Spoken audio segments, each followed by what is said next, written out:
Nag-aabang ka ba kung kailan mag-resume ang postal ID application, SSS UMID application? Well, suspended pa rin ba ngayong magtatapos na ang 2023 mga ka-vlogs? Yan ang ating pag-uusapan sa buong video na ito.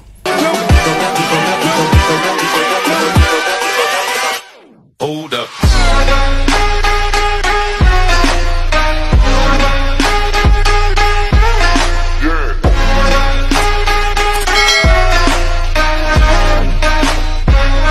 Hello mga ka-vlogs, saan ka mang dako sa mundo, welcome dito sa aking YouTube channel. At kung bago ka pa lang dito at nais mo ang mga informative content na andito sa aking YouTube channel, ay maaari nyo pong i-click ang ating subscribe button pagkatapos mong mapanood ang video na ito. And you can be a member dito sa aking YouTube channel sa pamamagitan po ng pag-click ng join button na nasa baba. And ito na nga mga ka-vlogs, magtatapos na ang 2023 and mag-iisang taon na po na suspendedo ang postal ID application at SSS UMID application. And alam naman natin, napakarami talagang nag-aantay, nag-aabang dito sa pagbabalik ng postal ID and SSS UMID application.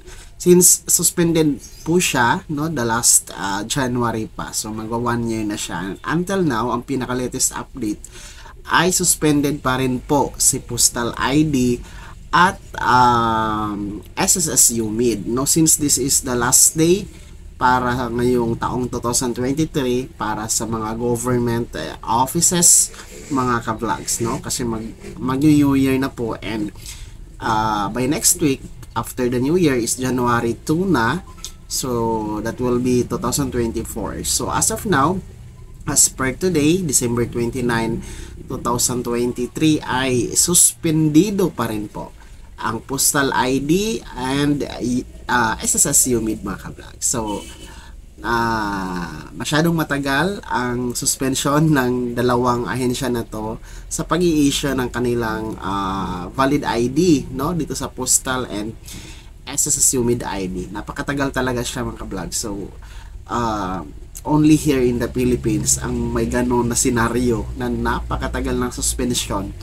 Well, in fact, no, itong postal ID and SSS UMID ID ay isa sa mga principal valid IDs, nangungunang valid IDs na accepted sa lahat ng mga transaksyon ng mga ordinaryong Pilipino, no, sa pang-araw-araw na mga transaksyon, no, gaya po ng pagkuha ng Philippine passport, mga bank transactions, money remittance, and lalong-lalo pa, no, dito sa SSS UMID na kinakailangan sa mga OFW na bound for Taiwan, kasi kailangan po nila ang SSS UMID.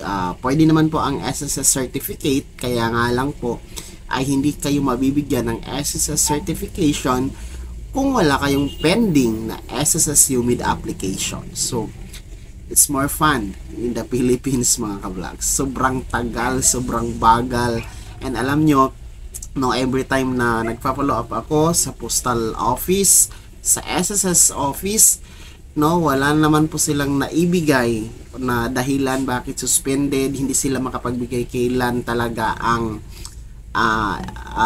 pagbabalik, ang pag-resume, no, puro lang suspended ang sagot. So kailangan po ng kasagutan, kailangan po ng kalinawan ng mga Filipino hinggil po sa mga ID na ito kung bakit napakatagal na suspended. Magtatapos na ang 2023 ay hindi pa rin po bumabalik, and who knows kung hindi na pa talaga ito maibabalik. Ano bang plano ng SSS, ano bang plano ng post office, no, dito sa usapin na ito. So sana naman sa pagpasok ng 2024 ay magre-resume na, maibalik na po ang operasyon ng mga valid ID na ito na talagang kailangan, dahil pangunahing valid IDs ito na accepted nga po sa lahat ng mga transaksyon natin. So we are hoping na by 2024 ay talagang babalik na, kasi napakarami na ang umaabang, nag-aabang At kailangan na po talaga ng valid ID. Kasi okay lang naman na suspended ang postal ID. Okay lang naman po i-suspend lahat ng lahat ng mga valid IDs na dito sa Pilipinas, mga vlogs. Kaya lang, dapat hindi rin nanghihingi ng valid ID sa mga transaksyon, no? Kasi hihingan ng valid ID pero suspended naman po yung mga valid ID sa application. So, saan na po lulugar ang mga ordinaryong Pilipino, no? Nakaka-stress or dismaya yung sistema ng mga ahensya na ito, mga ahensya ng gobyerno dito sa Pilipinas na sobrang bagal at sobrang nakakadismaya yung serbisyo, nakakapurwisyo po talaga, no, sa isang ordinaryong mamamayang Pilipino, mga kabalags, na kailangan ang mga IDs na ito, ang mga dokumento na ito. So sana naman po ay mabigyan na ito ng solusyon at magre-resume na talaga sa pagbabalik ng 2024, mga ka-vlogs. Kung isa ka sa mga nahihirapan or nag-aabang kailan magbabalik ang SSS UMID and postal ID, ayan, i-komento nyo na sa ating comment section kung isa po kayo sa nahihirapan na, nababagot na sa kakahintay kailan magbabalik ang mga ito, mga ka-vlogs. So sana naging gabay ang video na to kahit paano at nabigyan po kayo ng idea. At kung hindi ka pa nakasubscribe dito sa aking YouTube channel ay maaari nyo po i-click ang ating subscribe button pagkatapos mo mapanood ang video na ito, and maaari mo ding i-click ang notification bell at ilagay sa all para updated ka sa mga bagong videos na i-upload ko, and maaari mo ding i-like ang video na to. Kung meron ka pang mga katanungan ay maaari nyo i-komenta sa comment section na nasa baba. And you can follow me sa aking official Facebook page na nasa screen niyo. Muli po, ito si Daniel Timpawa na nagsasabing kung tunay kang kaibigan, please, pautang naman dyan. Bye-bye!